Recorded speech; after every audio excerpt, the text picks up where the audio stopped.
మరొక మాట కూడా నేను మీతో చెప్తాను. ఇది మొదటి మాట ఏంటి? ఆయన చేతిలో మనము బాణముల వలె ఉన్నాం. రెండవ మాట, మనం ఎలా ఉన్నాము అని అంటే మీకు బాగా తెలిసిన మాట, హగ్గయి గ్రంథం 2వ అధ్యాయం 23వ వాక్యంలో చూడండి.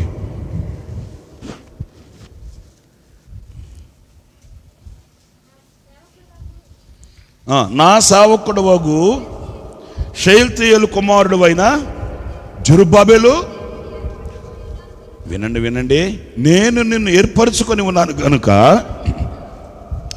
ఆ దినమున నేను నిన్ను తీసుకొని నేను నిన్ను ముద్ర ఉంగరముగా చేసుకుంటాను. అంటే నా చేతిలో నువ్వు ఎలా ఉంటావు చెప్పరేంటండి? ముద్ర ఉంగరముగా. మరి దేవుడు ఆయన స్వరక్తమిచ్చి కొనబడిన స్వకీయ సంపాద్యం. మనం దేంతో కొనబడ్డామండి? పేతురు అంటాడు, మీరు వెండి బంగారములైన క్షయమైపోయే వాటితో ఆయన మనల్ని కొనలేదు. మనల్ని ఎలా కొన్నాడు? రక్తం పెట్టి కొన్నాడండి. స్తోత్రం చెప్పండి గట్టిగాను. హల్లెలూయా.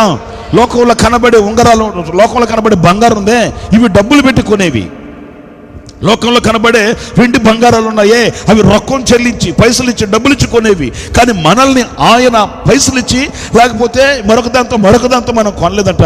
ఆయన తన ప్రశస్తమైన పరిశుద్ధమైన స్వరక్తమిచ్చి కొన్నాడండి. స్తోత్రం కలుగునగాక. ఈ స్వరక్తమిచ్చి కొనబడిన మనల్ని ఆయన ముద్ర ఉంగరముగా ఆయన చేతిలో పెట్టుకొని ఉన్నాడంట. ఆయన చేతిలో మనం ఎలా ఉన్నామంటే ముద్ర ఉంగరముగా ఉన్నాం. ప్రియులారా, ఇక్కడ నేను కొన్ని విషయాలు మీతో చెప్తాను. ఇక్కడ షయల్తీయేలు కుమారుడు అయిన జెరుబ్బాబెల్ని ఆయన చేతిలో ముద్ర ఉంగరముగా అంటే అర్థం ఏంటంటే అధికారం కలిగిన వ్యక్తిగా. అర్థమవుతుందా? అధికారం కలిగిన వ్యక్తిగా. రాజుకి ఒక ఉంగరం ఉంటుంది, రాజుగారికి. ఆ ఉంగరం దేనికంటే సోకు కాదు. ఏదైనా ఒక తాకీదు రాసినప్పుడు, ఏదైనా ఒక చట్టాన్ని రాసినప్పుడు ఈ రాజు ఏం చేయాలి? ఆ చట్టం ఉన్న పేపర్ మీద, ఆ తాకీదు మీద ఏం చేయాలంటే ఆయన ముద్ర ఉంగరాన్ని, దాన్ని ఏమో స్టాంపు, ఆ ముద్ర ఉంగరాన్ని ఆయన గుర్తుకు వేయాలి. ఆ ముద్ర ఉంగరం ఉన్న ఆ తాకీదునకు మాత్రమే అధికారం ఉంటుంది. ఇప్పుడు మనకు 1000 రూపాయల నోటు మీద, 1000 రూపాయల నోటు లేదులే, ఇప్పుడు మనకు నోట్ల మీద గాంధీ తాత బొమ్మ ఉంటుందిగా.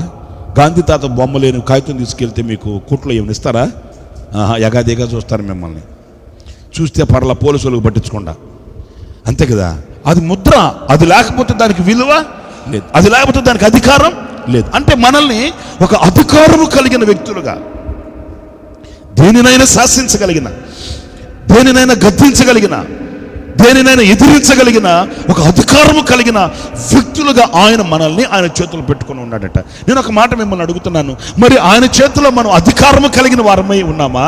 లేకపోతే ప్రతిదానికి లొంగిపోయి, ప్రతిదానికి పడిపోయి, ప్రతిదానికి శిరస్సు వచ్చి అధికారము లేకుండా, లేకపోతే చలామణి చేయలేకుండా, ఆధిపత్యము లేక ఈరోజున చేతగాని వాళ్ళ చేతులు ముడుచుకొని ఉన్నామా? మీరు చెప్పండి. వాక్యం అంటుంది, నేను మిమ్మల్ని ఎలా చేశాను? అధికారము కలిగిన వాళ్ళుగా. మీరు దేనినైనా శాసించండి, దేనినైనా మీరు గద్దించండి. వాక్యం అంటుంది, మీరు భూలోకమందు దేనిని బంధిస్తారో పరలోకమందు నేను దానిని బంధిస్తాను. మీరు లోకంలో దేనినైనా శాసించండి, నేను పరలోకమందు దానిని శాసిస్తాను. మీ మాట, మీ నోటి మాట నేను రూఢిపరుస్తాను అన్నాడు ఆయన. హల్లెలూయా, హల్లెలూయా. ఆయన రూఢిపరిచే దేవుడు. ఆ అధికారం మనకు ఉండాలి, ఆ శక్తి సామర్థ్యతలు మనకు ఉండాలి. అలా ఉండడానికే ఆయన మనల్ని ఆయన చేతిలో పట్టుకొని ఉన్నాడంట. ప్రియులారా, ఇక్కడ నేను మీతో చెప్తాను, జాగ్రత్తగా వినండి. ఇక్కడ షయల్తీయేలు కుమారుడైన జెరుబ్బాబెల్ని ఆయన చేతిలో మరి ముద్ర ఉంగరంగా ఎందుకని ఆయన చేతిలో ఇతన్ని మరి అధికారము కలిగిన వ్యక్తిగా, శక్తి కలిగిన వ్యక్తిగా చేసుకున్నాడట. ఎందుకని అని అంటే లేఖనాల్లో ఒక 2-3 మాటలు నేను మీతో చూపిస్తాను. చూడండి, జకరియా గ్రంథం 4వ అధ్యాయం 10వ వాక్యం అండి. వినండి, ఇక్కడ వినండి. దేవుని యొక్క 7 నేత్రములు జెరుబ్బాబెలు చేతిలో గుండు నూలు ఉండుట చూచి సంతోషించెను. ఇప్పుడు చూడండి, తలల పైకెత్తనని చూడండి. అదేంటంటే దేవుడు 7 నేత్రాలతో ఈ జెరుబ్బాబెలును చూశాడంట. మీరు కూడా ఈరోజు నా అధికారం కావాలి, ఆధిపత్యం కావాలి, దేవుడు ఇస్తాడంట అని అనుకుంటే ఈ జెరుబ్బాబెలుకున్న స్పిరిచువల్ స్టేటస్ మనకు కావాలి. అర్థమవుతుందండి? ఈ జెరుబ్బాబెల్ని దేవుడు 7 నేత్రాలతో చూస్తే అర్థమవుతుందా? ఈ జెరుబ్బాబెల్ ఎలా ఉన్నాడు? ఈ జెరుబ్బాబెల్ దేవుడికి ఎలా కనబడ్డాడు? ఈ జెరుబ్బాబెల్లో ఏమి చూసి ఆయన ఆనందించాడు, సంతోషించాడు? అతడు ఎక్కడికి వెళ్తున్నాడు, ఏం తింటున్నాడు, ఏమి ఆలోచిస్తున్నాడు? అర్థమవుతుందా?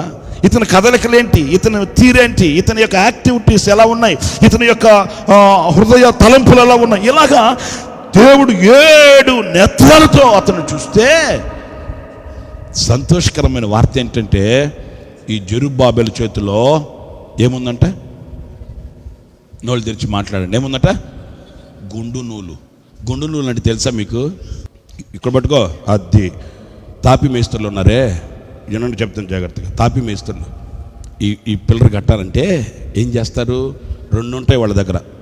2 ఏంటంటే గుండు నూలు, మట్టపు కర్ర. ఈ గుండు నూలు ఎందుకు వాడతారంటే ఒక గోడ కడుతున్నాడండి, కట్టేటప్పుడు పలుమార్లు మేస్త్రి ఏం చేస్తాడు? ఈ గోడ చిన్నగా కట్టబడుతుందా, లేకపోతే అవకాశం వచ్చినప్పుడు, అదును దొరికినప్పుడు కాస్త అటా ప్రక్కకెళ్ళి అటా బంధువుల మీదకి వెళ్ళి అలాగా భూసాములు ఆసాములు ఏమైనా సహాయం చేస్తారేమో అన్నట్లుగా అటువైపు వెళ్ళి, ఒకవేళ ఈ గోడ, ఈ పైకి కట్టబడే ఈ గోడ అటు ఇటు ఒరుగుతుందా లేకపోతే తిన్నగా కట్టబడుతుందా అని తెలియాలంటే మేస్త్రి ఏం చేస్తాడంటే ఈ గుండు నూలు వేస్తాడండి. అర్థమవుతుందా? ఈ గుండు నూలు పైకి కట్టబడుతుందా, సరిగా కట్టబడుతుందా లేదో చెప్తుందండి. మట్టపు కర్ర ఉందే, అదేం చేస్తుందంటే కుడి ఎడమలకు తొలగకుండా ఈ గోడ కరెక్ట్గా కట్టబడుతుందా పునాది మీదనే, లేకపోతే ఎడమకైనా కుడికైనా తిరుగుతుందానని మట్టపు కర్ర వేస్తాడు. 2 కావాలి, మట్టపు కర్ర కావాలి, గుండు నూలు కావాలి. అయితే ఈ షయల్తీయేలు కుమారుడైన ఈ జెరుబ్బాబెలు చేతిలోనంట గుండు నూలు ఉందంటండి. అంటే అర్థమేంటి? ఇతడు ఎదుగుతున్నాడు, ఇతడు కట్టబడుతున్నాడు. ఎలా కట్టబడుతున్నాడు అంటే తన ఇష్టానుసారంగా తన కోరికలు నెరవేర్చుకుంటూ, తన అభిలాషలు నెరవేర్చుకుంటూ, ఏ మార్గం అతనికి మన్ననగా లేకపోతే ఇష్టంగా ఉంటే ఆ మార్గంలో నడిపించబడుతూ ఇది దేవుని చిత్తం అని కాకుండా ప్రతి క్షణం ఇతను ఈ గుండులతో చూసుకుంటున్నాడు. నేను తిన్నగా కట్టబడుతున్నానా? మీకు అర్థమవుతుందా? నేను ఆధ్యాత్మికంగా ప్రభువును చూస్తూ ముందుకు కానీ వెనకకు కానీ ఒరిగిపోకుండా నేను తిన్నగా కట్టబడుతున్నానా, లేకపోతే నా దృష్టి, నా కాన్సన్ట్రేషన్, నా ఏకాగ్రత ఎవరి మీదనైనా దేని మీదనైనా ఎక్కడైనా ఒకవేళ క్రీస్తు సరళతను వైద్యులకి నేను కట్టబడుతున్నానా అని తనను తాను ఎగ్జామ్ చేసుకుంటూ, తనను తాను పరీక్షించుకుంటూ ఈ గుండు నూలు చేతిలో పెట్టుకుని ఉన్నాడట. దేవుడు 7 నేత్రాలతో ఇతను చూస్తే దేవునికి సంతోషం అనిపించిందంటండి. ఒరే బాబోయ్, ఈ జెరుబ్బాబెలు చాలా మంచోడే, ఎందుకంటే ఇతనిని పరీక్ష చేసుకుంటున్నాడు. అర్థమవుతుందా? ఇతడు కుడికి కానీ ముందుకు కానీ వెనక్కి కానీ ఒరగకుండా వంగకుండా తనను తాను సరి చేసుకోవడానికి గుండు నూలు పెట్టుకొని ఉన్నాడు చేతిలో. అతని చేతిలో ఏముందండి? చెప్పండి. గుండు నూలు. అంటే ఈ గుండు నూలు ఇతన్ని సరిచేస్తుందండి. ఏంటి నువ్వు చక్కగా కట్టబడవలసిన వాడు ముందు కొంగుతున్నావేంటి, సరిగా నిలబడో అంటది గుండు నూలు. చక్కగా కట్టబడవలసిన వాడు వెనక్కి ఒరుగుతున్నావు. ఎందుకంటే మీరు ఆలోచించండి, ఆ ఒరగడం అనేది మొదట్లో తక్కువగా కొంచెంగా కనిపించినా ఆ గోడ, ఆ కట్టడం నిలబడదండి. ఏది ప్రక్కకు ఒరుగుతూ పోయిందనుకో అది నిలబడుతుందా? చెప్పరేంటి? 8 నెలలు బాగానే ఉంటుందండి, ఆ 9వ నెలలో అడ్రస్ లేకుండా అడ్రస్ వెళ్ళిపోద్ది. ఏమమ్మా దేవుని మందిరానికి రావట్లేదు, ఇంకేం మందిరం అయ్యా, అయిపోయింది ఆ గోడ సంగతి. ఏంటంటే మెల్లగా ఒరిగి చెప్పండి, డిసెంబర్ 4వ తారీఖు డోమ్మని పడిపోయింది. అర్థమైందా? అందుకని జెరుబ్బాబెలు చేతిలో ఏముండాలి? గుండు నూలు. అది అర్థమవుతుందండి. అందుకని దేవునికి ఎంత సంతోషం అనిపించిందో. జెరుబ్బాబెలును ఆయన చేతిలో అధికారము కలిగిన వ్యక్తిగా ఎందుకు పెట్టుకుని ఉన్నాడంటే అతడు తనను తాను పరీక్షించుకొని అతను ఎత్తునకు కట్టబడుతున్నవాడు. అందుకే ప్రభు అన్నాడు, ఏయ్ గొప్ప పర్వతమా, జెరుబ్బాబెలు ఎదుట నిలవడానికి నువ్వు ఎవరు? అసలు దేన్ని గద్దించాడు దేవుడు? పర్వతంతో. అంటే ఈయనలో ఉన్న శక్తి పర్వతాల్ని చదును చేయగలిగిన శక్తి. హల్లెలూయా. ఇతనిలో ఉన్న అధికారం పర్వతాల్ని గద్దించగలిగిన అధికారం. ఇతనిలో ఉన్న అధికారం ఎలాంటిదంటే తన ఎదుట నిలిచిన ఆటంకాల్ని శాసించగలిగిన అధికారం అండి. ఎందుకంటే ఇతని చేతిలో మన బ్రతుకుల్లో కూడా ఈ గుండు నూలు ఉందే. ఏంటి గుండు నూలు అంటే? ఇదిగో సత్యవాక్యం. సత్యాన్ని మన జీవితాన్ని మనకు ఎత్తి చూపగలిగిన గ్రంథం. మీకు ఒక మాట చెప్పనా, మనం పరిశుద్ధ గ్రంథాన్ని చదువుతూ ఉంటే పరిశుద్ధ గ్రంథం మనల్ని చదువుతూ ఉంటుందండి. మీకు అర్థమైంది నేను చెప్పిన మాట? మనం వాక్యం చదువుతుంటే వాక్యం ఏం చేస్తుంది తెలుసా? రమేష్ అన్న నువ్వు బాగున్నావా? రమేష్ అన్న నీ ముఖం ఏంటి వికారంగా ఉంది? రమేష్ అన్న కన్నులు పెడుతున్నావు ఏంటి? నన్ను చదువుతుంది వాక్యం. మనం వాక్యాన్ని చదివితే వాక్యం చెప్పరేంటండి, ఆదరణ లేక కృంగిపోయి బలహీనుడున్నాయి అట్లా వాక్యం చదివితే, నేను వాక్యం చదువుతుంటే వాక్యం నన్ను చదువుతుంది. ఏయ్ తిక్కలోడా, నేను పిలిచింది ఎవరు? దేవుడు కదా, ఎందుకు నువ్వు కుంగిపోతున్నావు? భయపడకు, పేరు పెట్టి నిన్ను పిలుచున్నాను. ఎవరు చదివింది? నన్ను చదివింది. నేను వాక్యాన్ని చదివితే వాక్యం నన్ను చదువుతుంది. ఏంటి గుండెల్లో బాధ పెట్టుకుని ఉన్నావు? నేను ఆశ్చర్యమైన కార్యాలు చేసేవాడిని కాదా? నేను అద్భుతాలు చేసేవాడిని కాదా? ఆ కొమ్మరి చేతిలో జిగట మనుగు చేసినట్లుగా నేను నీకు చేయలేనా? ఎందుకు కన్నీళ్ళు గారుస్తున్నావు? చూసారండి, మనకుండే బలహీనత ఏంటంటే మనము వాక్యాన్ని చదవం కనుక వాక్యం మనం చదవట్లేదు. ఏ స్థితిలోనైనా మనం వాక్యం దగ్గరికి వెళితే ఆ స్థితిలో మనకు చేయూతనివ్వగలిగింది ఒకటే, అదేంటంటే సత్యవాక్యం. హల్లెలూయా. మన జీవితాన్ని అంతరంగాన్ని పరీక్షించగలిగిన వాక్యం అండి. అందుకనే ఈ యొక్క జెరుబ్బాబెలు చేతిలో ఈ గుండు నూలు ఉంటే ఈ గుండు నూలు వలన అతడు చక్కగా కట్టబడుతున్నాడట. దేవుడు అంటాడు, నిన్ను నా చేతిలో ముద్ర ఉంగరముగా చేసుకుని ఉన్నాను. ఇంకా ఇంకా ఇంకా ఇంకా ఈ జెరుబ్బాబెలులో ఉన్న ఇంకొక క్వాలిటీ, ఇంకొక అనుభవం ఏంటి అంటే చూడండి, ఆ మాట కూడా జకర్యా గ్రంథం ఎజ్రా గ్రంథం, రైట్, ఎజ్రా గ్రంథం 3వ అధ్యాయం 1వ వాక్యం అండి. జనులు ఏక మనస్సు గలవారై యెరూషలేములో కూడి